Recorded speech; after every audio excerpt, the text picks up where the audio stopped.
अस्सलाम वालेकुम नाज़रीन, तव्हां ॾिसी रहिया आहियो सन टीवी न्यूज़ जो प्रोग्राम राजधानी टाइम ऐं मां आहियां तव्हांजो मेज़बान नज़ीर चांद।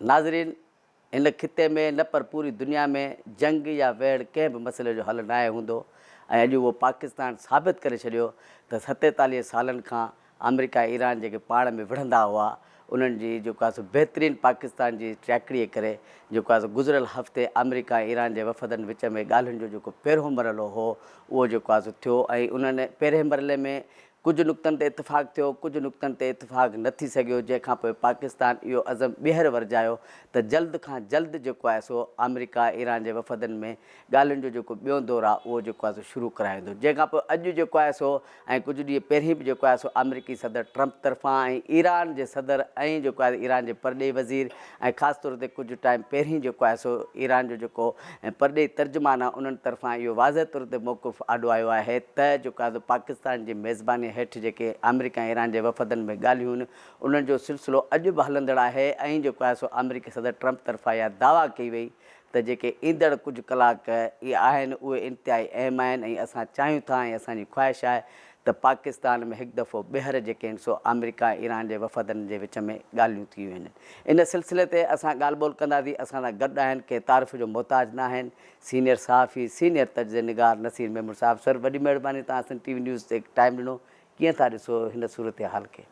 ही जेका ताज़ी चुरपुर हींअर ॿुधण में आई आहे उहा त काफ़ी मस्बत आहे, हकारी आहे। उन मां लॻे थो त हीउ जेको पुठियों हफ़्तो हुयो उन दौरान जंहिंखे बैक एंड डिप्लोमेसी चइबी आहे उहा जारी रही आहे। उन में ज़ाहिर आहे पाकिस्तान इंगेजमेंट जारी रखी आहे ऐं पहिरीं जॾहिं हीअ वेहक ख़तमु थी त मूं किथे ॻाल्हि ॿोल में चयो त इनखे हतमी न सम्झो, 50 सालनि खां मुल्क विढ़ंदड़ आहिनि, जंग में आहिनि, त उहे हिकदमि त कोन सभु शयूं भाकुर पाए उथी सयूं करे उथंदा। मुंहिंजी हंच फीलिंग हुई त न, इहो अञा प्रोसेस हलंदो ऐं सुठी ॻाल्हि आहे। उन दौरान थींदो छा आहे त जंग में जेके धुरियूं आहिनि सो ॿाहिरि मैसेज अहिड़ो ॾींदियूं आहिनि त अलाए असां छा करण वारा आहियूं, पर बैक एंड ते इंगेजमेंट हली पए। सो हाणे हुनजा असां नतीजा ॾिसूं पिया। अॼु ट्रंप जो जेको बयानु आयो आहे जंहिंमें हू चए थो त मुंहिंजी चाइना सां बि ॻाल्हि थी आहे ऐं असां हरमुज़ खे हाणे खोलाईंदासीं ऐं उहा मुस्तक़िल खुलंदी। उनजे एवज़े में चए थो त मूंसां चीन ज़बान कई आहे त हू न ॾींदो हथियार वथियार ईरान खे। अॼु पेज़क्शियान जेको सदर आहे ईरान जो, उनजी बि हिकिड़ी स्टेटमेंट कुझु देरि अॻु में BBC या CNN ते अचे पई त हुननि चयो त असां जंग न, असां बि अमन चाहियूं था। सो इन मां हिकिड़ा ॾाढा सुठा हकारी इशारा मिलनि पिया ऐं हाणे शायदि ॾींहं ॿिनि में हिते पाकिस्तान में वरी हिकिड़ो ॿी ॻाल्हियुनि जी ॻाल्हि ॿोल जो सिलसिलो थियणो आहे। सो हिकिड़ी बहितरी जी उमेदु पैदा थी आहे। ॻाल्हियुनि जे पहिरें दौर में अमेरिका जेको एतिराज़ु कयो जंहिं नुक़्ते ते त ईरान जेको आहे सो एटमी हथियार न ठाहींदो, जॾहिं त ईरान जो जेको मौक़ुफ़ आॾो आयो आहे त जेको ईरान जो सुप्रीम लीडर हो आयतुल्ला खामनाई ऐं असांजो इहो ई नज़रियो आहे त जेको एटम बम आहे उहो असांजे इस्लाम में जाइज़ ई न आहे। पोइ तव्हां सम्झो था त हाणे कुझु वेझड़ाइप इन मामले ते थी सघे थी वधीक? ॾिसो, ईरान जेका उन वक़्तु ॻाल्हि ॿोल थियूं हिन जूं अमान में, त उन वक़्तु बि जेको अमान जे ऑफिशियल स्पोक्स पर्सन अची बयानु ॾिनो त में इहा ॻाल्हि चई वई हुई त ईरान उन ते कंप्रोमाइज़ करण लाइ तयारु आहे। ऐं अॻु में बि ॾिसो न, पुठिएं साल उते बम हणी अमेरिका त दावा कई त हाणे कुझु बचियो ई कोन्हे। हाणे जेकर हू हुनजी इनरिचमेंट या अफ़ज़ोदगी जंहिंखे चवंदा आहिनि रचाव उनजो करे सघे थो यूरेनियम जो, त उहो हिकिड़ो अहिड़ो प्रोसेस आहे जेको ॾिसो जेका न्यूक्लियर टेक्नोलॉजी आहे उहा सिविलियन मक़सदनि लाइ बि इस्तेमालु थींदी आहे। असां वटि पाकिस्तान में बिजली ठहे थी न्यूक्लियर, त दुनिया में ठहे थी ऐं उहा क्लीन एनर्जी आहे ऐं उहा सस्ती बिजली बि आहे। उन ते शुरूआती कास्ट आहे, पोइ उन ते वॾी कास्ट नथी अचे। तंहिंजे करे मुंहिंजो ख़्यालु आहे त इंटरनेशनल एटमिक एनर्जी कमीशन बि जेका अथॉरिटी बि मौजूदु आहे, एजेंसी IAEA, उन जे जेकर निगरानीअ में ईरान खे फॉर एग्ज़ाम्पल मां अंदाज़ो थो लॻायां त इहा इजाज़त मिले त ठीकु आहे, तव्हां हथियार ठाहिण में न वेंदो एटमी हथियार ठाहिण में, पर तव्हां पंहिंजे सिविलियन मक़सदनि लाइ इस्तेमालु करे सघो था। मिसाल ईरान इहो तइ थिए त ठीकु आहे 5 साल असां नथा करियूं कुझु बि, 5 साल असां हिक ॿिए सां सुठे माहौल में मुल्क हलायूं था, रीजन हलायूं था, मामला बहितर कयूं था ऐं जंहिं मरहले ते आलमी एतमाद थी वेंदो त पोइ असां सिविलियन मक़सदनि लाइ एटमी तवानाई हासिलु कयूं था। इहे बि ऑप्शन मौजूदु आहिनि, पर मुंहिंजो ख़्यालु आहे ईरान उते हाणे ॻंढि ॾेई नाहे बीठो। बाक़ी हिकिड़ी ॻाल्हि ज़रूरु थींदी त ईरान बि मोट में चवंदो त पोइ तव्हांखे इसराइल खे बि संभालणो पवंदो, छो त उहो लिबनान ऐं इन पासे हर पासे उहो बाहि ॿारे वेठो आहे, गज़ा तबाह करे छॾी सॼो ऐं लबनान सां जेके उहे जेके थ्रेट्स आहिनि त मुंहिंजो ख़्यालु आहे त पोइ मोट में हिकिड़ो जामे पैकेज थींदो, ईअं न हूंदो त रुॻो ईरान ई ॻाल्हियूं मञे त पोइ हिन रीजन जे लाइ। ऐं इहा सुठी ॻाल्हि आहे त हिकु भेरो हिन रीजन जो को निबेरो थिए। हीउ टंगियो पियो आहे, हीउ तेल उपाईंदड़ हेॾियूं जेका मुल्क आहिनि इन्हनि जी मईशत आहे, इहे दुनिया जे ॿियूं बि केतिरियूं सप्लाईज़ हितां अचनि थियूं। हितां तव्हांजो भाण जी सप्लाई जो 3 हिसो दुनिया जो हितां वञे थो, हिते ॿी मैन्युफैक्चरिंग थिए थी तमामु वॾी, हीलियम हितां अचे थो जेको माइक्रोचिप्स में यूज़ थिए थो। त तमामु घणियूं प्रोडक्ट्स आहिनि तेल सां गॾु जिते पूरी दुनिया जी मईशत बीठल आहे, जेट फ्यूल आहे, इहे सभु शयूं, गैस आहे। त आई मीन हिकु भेरो जेकर हिन जो को कॉम्प्रिहेंसिव सोल्यूशन थिए थो त हिन सॼी रीजन जो भलो थी वेंदो आहे। UAE बि अॼु राब्तो कयो आहे ईरान जे परॾी वज़ीर सां, एॾो वॾो माना गैप उहो अॼु ख़तमु पियो थिए। सुठी ॻाल्हि आहे, इहे राब्ता वधनि पिया। ॾिसो हिकिड़ो माहौल ठहे पियो ऐं इहो माहौल ठहंदो त पोइ अॻियां शयूं ठहंदियूं। हिकिड़ो मुल्क कान आहिनि हिते, रुॻो अमेरिका या ईरान जो मसइलो थोरी आहे। हाणे उनमें इसराइल बि ॻणियो, लिबनान बि ॻणियो, हीअ क़तर ऐं GCC कंट्रीज़ जेके आहिनि 6-7 मुल्क आहिनि, इन्हनि सभिनी जो वेंदे इराक़ ताईं, इन्हनि सभिनी जा स्टेक्स आहिनि, इन तुर्की जो स्टेक आहे। त हिनखे रीजनल सोल्यूशन खपे हाणे, ऐं उहो ई निगोशिएट थियणु वञे पियो लॻे थो। अमरीकी सदर ट्रंप तनाहे जो शिकार थियो, अकेलाइप जो शिकार थियो, मिड टर्म इलेक्शन मथां उहो प्रेशर, या जेको आहे सो मैशत जेकी जंग जे करे मैशत बि जेको आहे सो इंतिहाई ख़राबु थींदी पई वञे, उहे प्रेशर हुअसि जो मजबूरनि ॻाल्हियुनि लाइ मजबूर थियो। हा, ज़ाहिर आहे। ॾिसो ट्रंप जेकर मुकमल तौर ते शयूं हुनजे हथ में हुजनि हा त उहो हिननि खे लताड़े छॾे हा। वेनेज़ुएला में हथ में हो त सदर खे खणी अची ॿधी रखी छॾियुनि पाण वटि, सॼे तेल ते बि कब्ज़ो करे हा, पंहिंजी रिजीम विहारे छॾियनि। सो इहो हुननि जो पुराणो तरीक़ो आहे। हाणे हिते मुंहिंजो ख़्यालु आहे त हुनखे इसराइल जी उशीअ ते लही त पियो, हुनखे अंदाज़ो न थियो त हिते जी जियोग्राफी ॿी आहे, Iran as a country as a nation मुख़्तलिफ़ आहे, त हाणे हू बि फाथा आहिनि अची। हुन ते पंहिंजे मुल्क जो दॿा, सॼी दुनिया जी मईशत हिकिड़ो विहण वारी आहे, कोलेप्स ॾे पई वञे। इंटरनेशनल ट्रेवल जेकर 15 ॾींहं बि जेट फ्यूल न आयो त अध खां वधीक जहाज़ बंदि थी वेंदा दुनिया जा। सॼी जेका ट्रांसपोर्टेशन जो सिस्टम आहे इहो कोलेप्स थींदो। त उनखे ख़बर आहे त इन जो मतिलबु छा आहे। ख़ुदि अमेरिकी अवाम बि भोगींदो। ईअं न आहे त हू को अलॻि कंहिं जज़ीरे ते था रहनि। इहो ऑयल इंटरनेशनल कमोडिटी आहे, हुते बि महांगो थिए पियो, तंहिंजे करे उनजा असर अमेरिकी आम कंज़्यूमर ते पवनि पिया। सो घण पासो दबाव आहे ट्रंप ते। पर हाणे थींदो छा आहे, हेॾी वॾी जंग खां पोइ हू बि वॾो फने खान आहे त हू को पंहिंजो एग्ज़िट ॾेखारणु चाहींदो, हू पंहिंजी सोभ ॾेखारणु चाहींदो, चवंदो ॾिसो मूं इहा ॻाल्हि ईरान खां मञाई, फलाणी ॻाल्हि बि मञाई। अच्छा, साॻी तरह ईरान बि हिकिड़ी हींअर सघ थियो बीठो आहे, त उहो बि ईअं हथु छॾे कोन उथंदो, उहो बि ॿ ॻाल्हियूं मञाईंदो। ईरान जी कुर्बानियूं त आहिनि, कुर्बानियूं आहिनि, ॿी ॻाल्हि इहा त हुन पंहिंजी फाइट में मतभराई बि त ॾेखारी आहे न। कुर्बानी खां गॾु हू हुनखे चैलेंज बि कयूं बीठो आहे। तंहिंजे करे हाणे ईरान वटि पावर बि त अची वियो आहे न। पोइ घणी किथां जी बि वार हुजेसि, पर पाण हिकिड़ो मज़बूत थी मोर्चो संभाले बीह रहियो आहे। तंहिंजे करे ईरान बि इहो हथे ख़ाली हर शइ मञी न उथंदो। हाणे ईरान बि मञाईंदो, ईरान इक़्तिसादी पाबंदियूं नरम कराईंदो, उहो चवंदो मूंखे बि साहु खणिजो, मूं बि मथे जो सूरु लाहियो त मां बि इज़त सां मुंहिंजा माण्हू ॿ रुपया कमाए जीअनि। ऐं इन जे करे हू बि चाहींदो ॿियो रीजन में हू ॿिया कई मामला बि निबेरणु चाहींदो। ख़ुदि इसराइल जो बि परमनेंट हल त उहो रोज़ु रोज़ु हिननि जे मथां बीठो न हुजे लठ कयूं। सो मुंहिंजो ख़्यालु आहे हिकिड़ो कम्प्रिहेंसिव पैकेज निगोशिएट थींदो हाणे, या निगोशिएट थी रहियो हूंदो। ऐं रोज़ु रोज़ु सदर इहे कोन ईंदा आहिनि। मुंहिंजो अंदाज़ो आहे त हींअर हाणे शयूं सेटल थींदियूं ऐं हुनजे लाइ सॼो होमवर्क हिन विच में थी रहियो हूंदो। पाकिस्तान जी मेज़बानी कीअं था ॾिसो? ॾिसो, पाकिस्तान डिप्लोमेटिकली तमामु वॾो गेन कयो आहे। हिन मां हिकिड़ो वॾी अचीवमेंट आहे पाकिस्तान जे क्रेडिट ते। ऐं हेॾो आसान न हूंदो आहे अहिड़े क़िस्म जे माहौल में जिते जंगियूं आहिनि, जिते तबाही आहे, जिते हज़ारे माण्हू मुअल आहिनि, 50 सालनि जी हिकिड़ी दुश्मनी आहे ऐं ॿई ताक़तवर बि आहिनि। उते पाकिस्तान जी स्ट्रेंथ इहा आहे त उन ते हिन सॼी रीजन जो वेसाउ आहे। इहो हिकिड़ो पाकिस्तान खे एडवांटेज आहे। उनखे ईरान बि ट्रस्ट करे पियो, अमेरिका बि करे पियो, GCC मुल्क बि कनि पिया। त इहा हींअर हिन रीजन में इहा सघ ॿिए कंहिं बि मुल्क वटि कान्हे। तंहिं करे पाकिस्तान हिकिड़ो ॾाढो मस्बत रोल प्ले कयो आहे उन में। डिप्लोमेटिक हिस्ट्री में पाकिस्तान जी तमामु वॾी अचीवमेंट आहे। हितां अॻियां मुंहिंजो ख़्यालु आहे हिन ख़िते में पाकिस्तान जो हिकिड़ो नओं फेस ठहणु पियो वञे।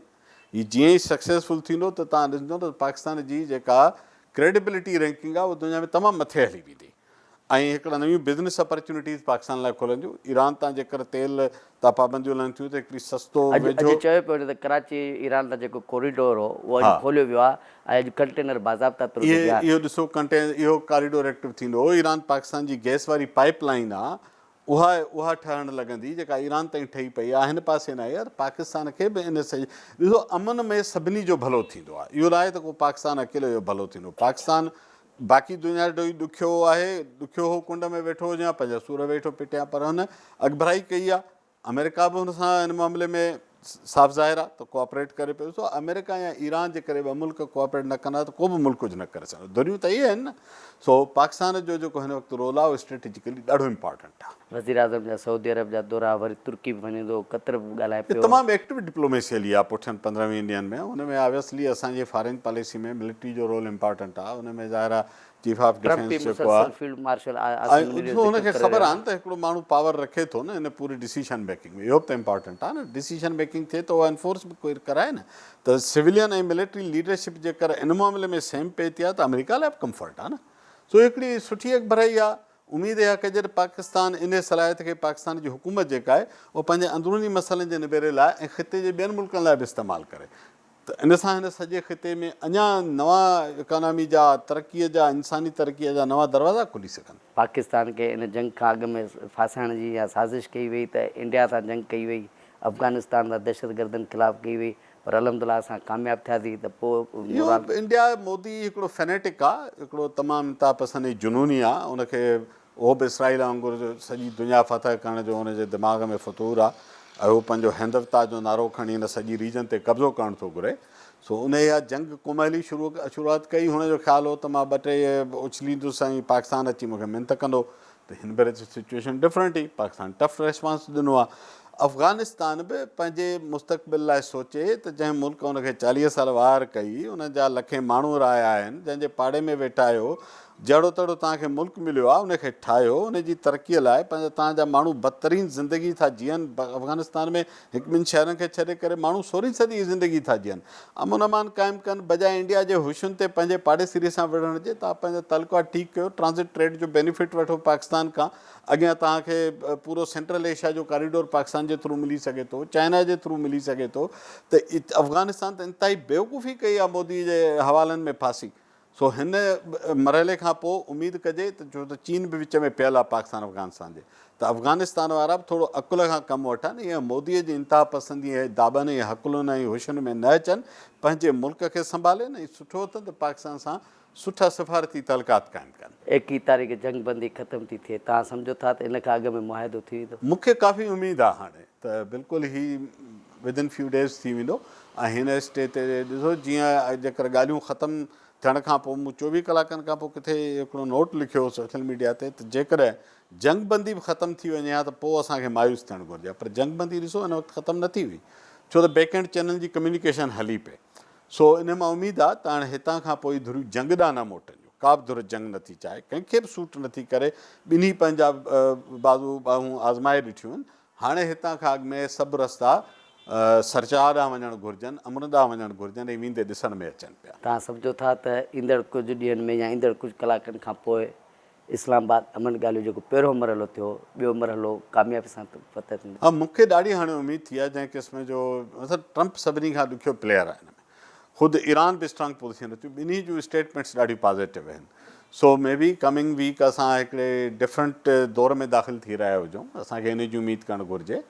कुझु ॾींहंनि जो मैटर आहे ऐं बैक एंड ते जॾहिं शयूं एॾियूं मैच्योर थींदियूं तॾहिं ई अमेरिका मां वाइस प्रेसिडेंट जथो वठी ॿीहर रहंदो। ईअं न ईंदो। हाणे रुॻो कचहरी करण लाइ त नथा अचनि। कुझु ज़रिया त इहे बि चवनि था पिया त ॻाल्हियुनि जो जेको ॿियो दौरु थींदो उन वक़्त में जेके कामयाबु वियूं त सही करण लाइ अमेरिकी सदर ट्रंप ऐं ईरान जो सदर ख़ुदि ईंदा। इहो थींदो आहे त जॾहिं एॾी वॾी लेवल जी का निबेरो थींदो आहे त पोइ जेके हेड्स ऑफ स्टेट्स आहिनि उहे अची गॾु वेहंदा आहिनि। ऐं मुंहिंजो ख़्यालु आहे हिन रीजन जे लाइ ऐं सॼी दुनिया लाइ हिकिड़ो ज़बरदस्त हिकिड़ो मौक़ो क्रिएट थी वेंदो जेकर सचपच बि ईअं थिए त इहे ॿई मुल्कनि जा सदर अची वेही ऐं साइन कनि। ईरान तबाह थियो आहे, उनखे रीबिल्ड कनि।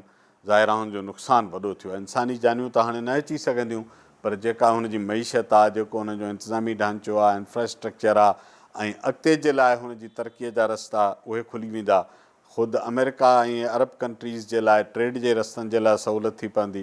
त हिकिड़ी सुठी उमेदु आहे त इहो वक़्तु बि असां ॾिसूं। सर वॾी महिरबानी, तव्हां टाइम ॾिनो। जी नाज़रीन, तव्हां नसीर मेमून साहिब जी ॻाल्हि ॿोल ॿुधी।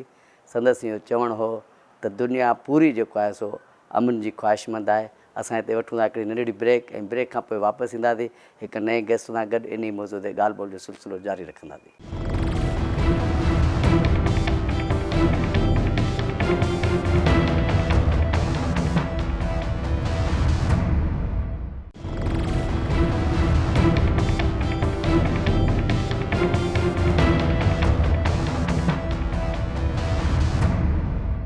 नाज़रीन, पाकिस्तान जी बहितरीन सफ़ारतकारी ऐं टियाकड़ीअ जे नतीजे में अमेरिका ईरान जे विच में जेके 47 सालनि खां पोइ जेके ॻाल्हियूं थियूं ऐं पाकिस्तान उन जी मेज़बानी कई ऐं ॿिन्ही मुल्कनि जा वफ़द आया ऐं ॿिन्ही मुल्कनि जा वफ़द रवाना थिया, पर पाकिस्तान अॼु बि इन ॻाल्हि जो पुरज़म करे रहियो आहे ऐं उमेदु पैदा करे रहियो आहे त ॻाल्हियुनि जो जेको ॿियो जेको दौरु आहे उहो बि जेको आहे सो जल्द शुरू करायो वेंदो। ऐं इन सिलसिले में वज़ीर आज़म शहबाज शरीफ़ तरफ़ां 1-2 ॾींहंनि जे अंदरि सऊदी अरब दौरो कंदो, जिथां पोइ तुर्की बि वेंदो ऐं हिकु दफ़ो ॿीहर अमेरिका ऐं ईरान जे वफ़दनि जे विच में ॻाल्हियुनि वारो जेको माहौल साज़गार कयो वियो हो पाकिस्तान तरफ़ां, उनखे ॿीहर जेको आहे सो ॻाल्हियुनि जो ॿियो मरहलो जेको आहे सो शुरू कराईंदो। ऐं असां सां इन सिलसिले में गॾु आहिनि सीनियर सहाफ़ी, तर्ज़ निगार ऐं ऑनलाइन इन न्यूज़ जो एजेंसियुनि जो सरबराह मोहसिन बेग साहब।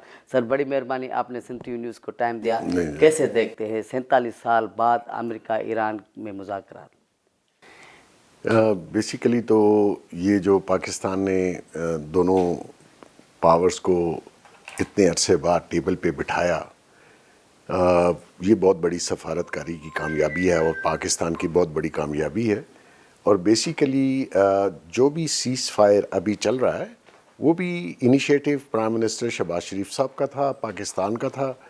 हमारे जो आर्मी चीफ फील्ड मार्शल साहब हैं उन्होंने ख़ुद बात की, ट्रंप से भी की, बाकी लोगों से की, और इन सबको पाकिस्तान मदऊ किया गया और एक साथ बिठाया गया। नेचुरली दोनों साइडों का बहुत पुराना एक तनाज़ा चल रहा है, डिमांड्स ऐसी थी, उसमें से 50% डिमांड्स ऐसी हैं जो दोनों साइडों ने एक दूसरे की सुन भी ली, मान भी ली। कुछ पॉइंट्स हैं जिन पे अभी बातचीत बाकी है, वो मेरे ख्याल में पाकिस्तान आने वाले दिनों में उसके ऊपर भी बातचीत कर रहा है, और इसके रिज़ल्ट पाकिस्तान के लिए, ईरान के लिए, अमेरिका और पूरी दुनिया के लिए पाकिस्तान की जो कोशिशें हैं इस समन की, वो सब ने सराही, और पाकिस्तान ने अभी भी मेन जो सफारतकारी है वो छोड़ी नहीं है और उसके ऊपर काम जारी है। तो सर, आपने जैसे पाकिस्तान ने मेज़बानी का एक जो प्रोग्राम किया, सारी दुनिया की मीडिया आई और मैसेज भी अच्छा गया, आप समझते हैं कि ये सफारतकारी इस हुकूमत में हुई और पहले जो है ना पाकिस्तान का जो मोराल पीछे था, अब अल्हम्दुलिल्लाह पाकिस्तान का हर दुनिया का कोई भी ऐसा मुल्क या सरबराह नहीं है जो पाकिस्तान को खराज तहसीन पेश करता हो? देखिए, पाकिस्तान का अल्हम्दुलिल्लाह जो इस पूरे पीस टॉक्स में इमेज बढ़ा, और Pakistan as a country peaceful solutions के लिए, जिसकी हम पहले भी बहुत जो हैं हमेशा हमने कोशिश की कि हम पीस ही रखें अपने नेबर्स के साथ भी और इंटरनेशनली भी। लेकिन असल में ये जो इंडिया से हमने जंग जीती लास्ट ईयर, उसके बाद जो हमारा पाकिस्तान का प्रोफाइल बना, दुनिया ने हमें माना कि एक अगर मुल्क हम पे एग्रेशन करता है, गैर ज़रूरी जंग छेड़ता है, उसमें फिर हमने उनको जब जवाब दिया, और वो जो हमारी विक्ट्री थी अगेंस्ट इंडिया, उससे हमारे मुल्क का प्रोफाइल और बढ़ा, और आज अल्लाह ने वो दिन दिखाया कि हमारे यहाँ उन 2-3 सुपर पावर्स की जो है वो सुलह के लिए पाकिस्तान को चुना गया। तो अफ़गानिस्तान भी पाकिस्तान दहशतगर्दों के खिलाफ जंग कर रहा है। देखिए, अफ़गानिस्तान की हमने बहुत खिदमत की, बहुत सपोर्ट किया, मेज़बानी की, 40 लाख हमारे मुल्क में रहे, 4 दहाइयाँ रहे, लेकिन सम रीज़न वो जाके इंडिया के साथ मिले और उनकी प्रॉक्सी, और वहाँ से हमारे ख़िलाफ़ अटैक आने शुरू हुए। तो we have no other choice कि हम उनको फिर उसका जवाब दें, और हमने दिया। और ये बात इंडिया को भी पता है और अफ़गानिस्तान को भी पता है और दुनिया को पता है कि जब हम जवाब देंगे तो फिर आपके पास कोई चॉइस नहीं रहेगी। पाकिस्तान के ये कह सकते हैं कि पाकिस्तान ने अब ये नारा लगाना शुरू किया है कि अब एड नहीं, हमें ट्रेड चाहिए। फिर जो भी पाकिस्तान जिस मुल्क के साथ ट्रेड करे उस पर एतराज़ नहीं होना चाहिए, वरना पहले यूएसए का प्रेशर होता था कि भाई आप चीन से ना कोई ख़रीदो फ़रोख्त करो या रूस से ख़रीदो फ़रोख्त नहीं करो। तो क्या इस समत में हम जा रहे हैं?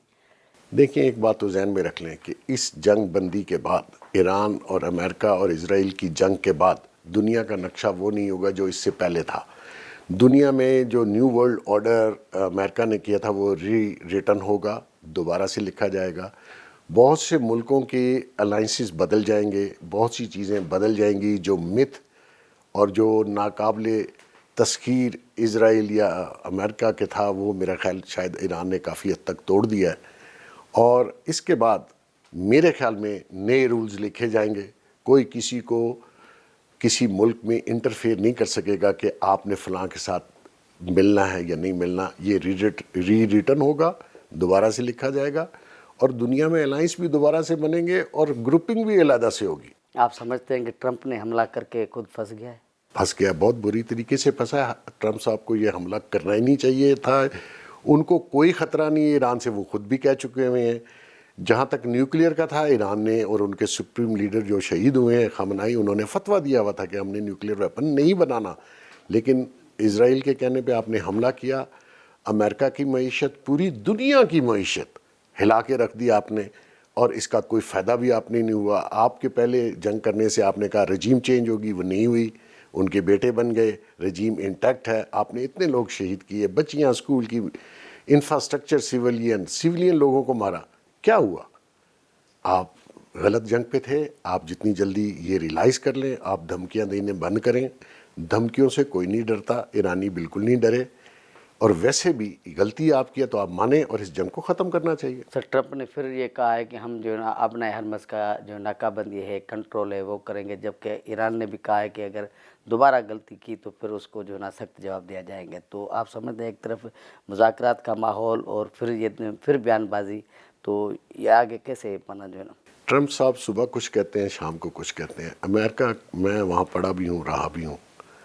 امریکہ کی ہسٹری میں ایسا کوئی پریزیڈنٹ نہیں آیا جو اس قسم کی گفتگو اور اس قسم کی دھمکیاں لگائے اور اس طریقے سے جنگ کا صبح کچھ کے اور شام کو کچھ کے. یہ خود امریکہ کا بہت بڑا زوال ہے کہ ان کے ہاں ایک ایسا پریزیڈنٹ آ گیا جس نے پوری امریکہ کی ہسٹری اور اس کے جو اصول تھے اور جو نارمز تھے امریکن کے, وہ ختم کر دی ہیں. اور دوسری بات ہے کہ جنگ کے بھی کوئی اصول ہوتے ہیں نا, ایسا تو نہیں ہے کہ جو آپ کہیں اور شام تک ہو جائے. تو دوسری بھی ایک انڈیپینڈنٹ قوم ہے, انڈیپینڈنٹ ملک ہے, آپ اس کو اس طرح دھمکی لگا کے ٹیبل پہ بٹھا کے اپنی بات تو نہیں منوا سکتے. وہ تو بچہ نہیں مانتا. اور انہوں نے, ایرانی قوم نے ثابت کر دیا کہ وہ ثابت قدم ہے. ان کو بہت زیادہ ان کا ڈیمیج ہوا, ان کے لوگ شہید ہوئے, ان کا انفراسٹرکچر تباہ ہوا, لیکن ایز اے قوم وہ کھڑے ہیں. وہ مینٹلی طور پہ تیار ہیں کہ جو بھی ہوگا ہم اپنے ملک کو ڈیفینڈ کریں گے. پاکستان کا موقف تو واضح ہے کہ ہم ایران اسلامی ملک کے ہیں بھائی ہیں, ہم ان کے ساتھ ہیں. سعودی عرب کو بھی ساتھ لے کے چلنا, ایران کو بھی ساتھ لے کے چلنا پاکستان کی بڑی کامیابی نہیں ہے.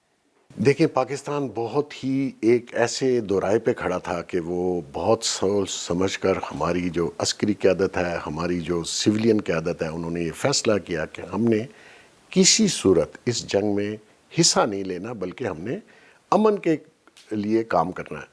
اسی لیے انہوں نے سعودی عرب کو بھی تحمل سے کہا رکیں, اور ایران کو بھی کہا کہ آپ سعودی عرب پہ ذرا ہاتھ ہلکا رکھیں. اور سعودی عرب نے بھی ماشاءاللہ کوئی ریئیکٹ نہیں کیا, گو کہ ان کی جو بیسز ہیں ان پہ ہی اٹیک ہوا جہاں امریکنس ہیں. تو میں یہ سمجھتا ہوں کہ پاکستان نے ڈپلومیسی سے سعودیہ اور ایران کو بھی لڑنے نہیں دیا, اور لڑنا بھی نہیں چاہیے. تو ایسی صورت میں ہماری پوزیشن بڑی کمزور تھی کہ ہم کس طرف جائیں, کس کا ساتھ دیں. لیکن ایک چیز واضح ہے, وہ یہ ہے کہ ہم ایران کو کسی صورت گرنے نہیں دیں گے.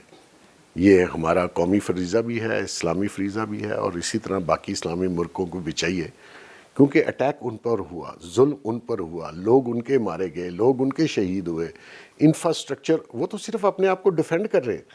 تو میرے خیال میں ہمیں ان کا ساتھ دینا چاہیے. امریکہ کی جو شرائط ہے وہ یہ ہے کہ اب نئے ہرمز کا کنٹرول دیا جائے, جبکہ ایران کا کہنا ہے کہ جو جنگ لگی ہے ان کے جو اخراجات ہیں پہلے وہ دیں اور ہماری خود مختاری کا احترام کیا جائے. تو جس طریقے سے مذاکرات ہوئے, مستقبل میں بھی سمجھ رہے ہیں کہ سر یہ ایک پیج پہ آ جائیں گے. دیکھیں, اب بات آئی تھی رجیم چینج پہ جس پہ اٹیک کیا تھا. ہرمز کا تو ذکر ہی نہیں تھا جب آپ نے اٹیک کیا. ہرمز تو پہلے کھلی ہوئی تھی, آپ نے اٹیک کر کے بند کروا دیا. اب آپ کہتے ہیں کھولیں, تو ایران تو اپنی مرضی سے کھولے گا. دوسری بات, دنیا میں بہت سی جگہ ایسی ہیں جہاں سے شپ گزریں تو وہ ملک ٹول لیتے ہیں. ایران پہلے اس میں ٹول نہیں لیتا تھا. اب نئے ہرمز میں ٹریفک بالکل معمول کے مطابق چل رہی تھی, سکون تھا. آپ نے اٹیک کر کے اس کو تباہ و برباد کر دیا. اب آپ آ گئے کہ جی اس کو کھولو, اب بات کھولنے پہ آ گئی. تو نیچرلی ایران کا حق ہے وہ ٹول بھی لے, جو نقصان آپ نے کیا اس کا بلا وجہ اور کس کے اسرائیل کے کہنے پہ کیا تو پھر آپ کو وہ پیسے بھرنے پڑیں گے یا وہ ٹول لے گا. سمپل سی بات ہے. آپ اس کا کنٹرول نہیں لے سکتے. اس کا کنٹرول دو لوگوں کے پاس ہے, ایران کے پاس ہے اور عمان کے پاس ہے. آپ سمجھتے ہیں کہ ماضی میں بھی اسلامی ممالک کا اتحاد ہوا تو OIC بنی تھی, ایک مرتبہ پھر سرگرم ہوں گے؟ دیکھیں ویسے بڑی مایوس کن ہے اسلامی ممالک کی کارکردگی. اسرائیل کے خلاف ان کو متحد ہونا چاہیے. انہوں نے لیبنان میں, غازہ میں جو کچھ کیا ہے, کسی اسلامی ملک نے, OIC نے سوائے چند اجلاس اور ایک سٹیٹمنٹ, میں سمجھتا ہوں ان کو ری تھنک کرنا چاہیے.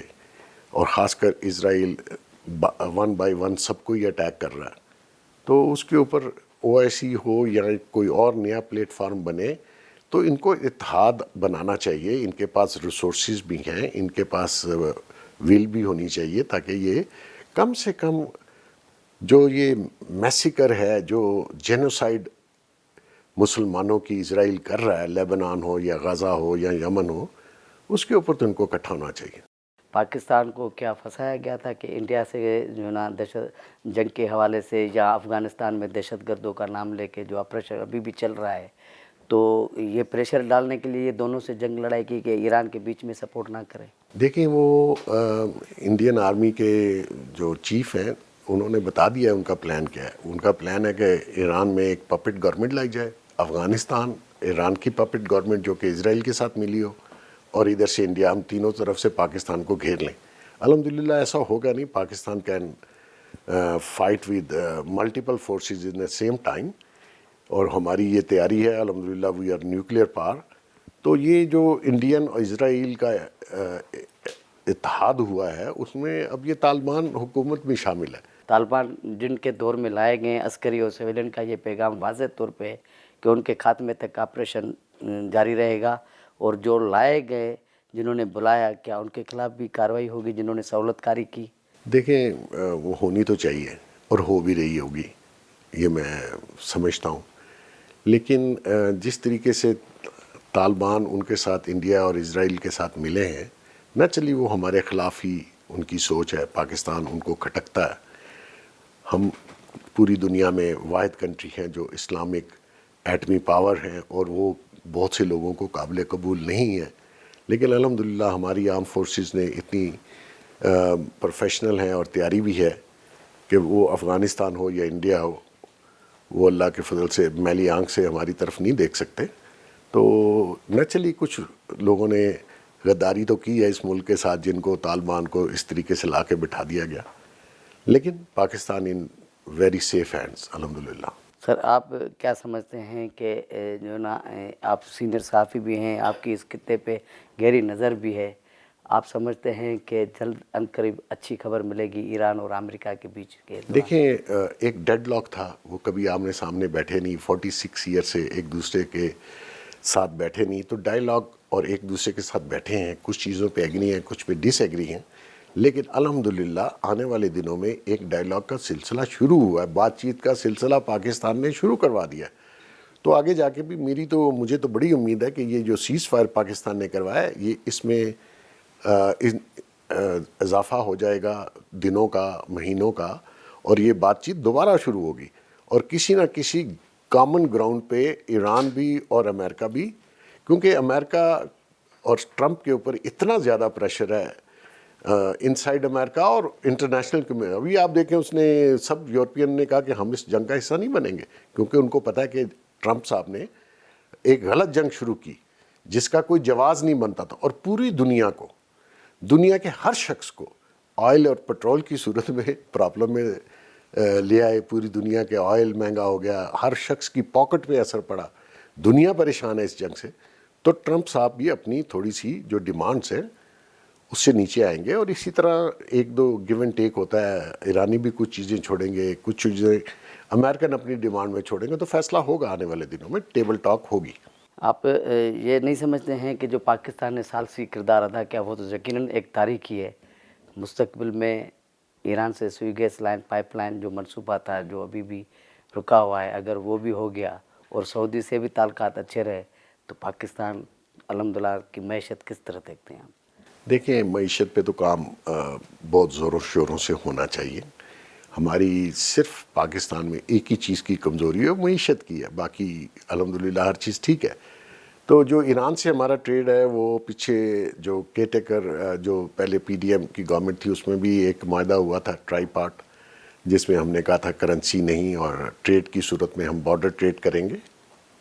اب بھی ہمارے بہت سے پروجیکٹس ہیں جو ایران گیس پائپ لائن ہے یا ہمارا آئل جو آ رہا ہے، ابھی بھی میں آپ کو بتاؤں، ابھی ہم نے جو ایران سے پیٹرول اور ڈیزل خریدا وہ انٹرنیشنل ریٹ پہ خریدا، کوئی کنسیشن نہیں ملا۔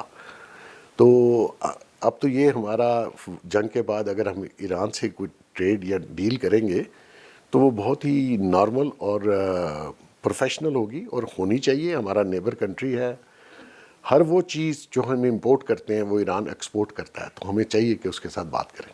سیاسی پارٹیاں سب متفق تھی، اتحاد تھا، صرف ایک پارٹی نہیں ہے، کیا کہیں گے؟ نہیں ایک پارٹی نے بھی سرپرائز دیا ہے، انہوں نے بھی کہا کہ یہ ٹاکس اچھی ہیں، ہم ویلکم کرتے ہیں۔ باقی پارٹیز دیکھیں، یہ پاکستان سب کا ہے، وہ پارٹی ہو یا باقی پولیٹیکل پارٹی ہو، سیاست اپنی جگہ۔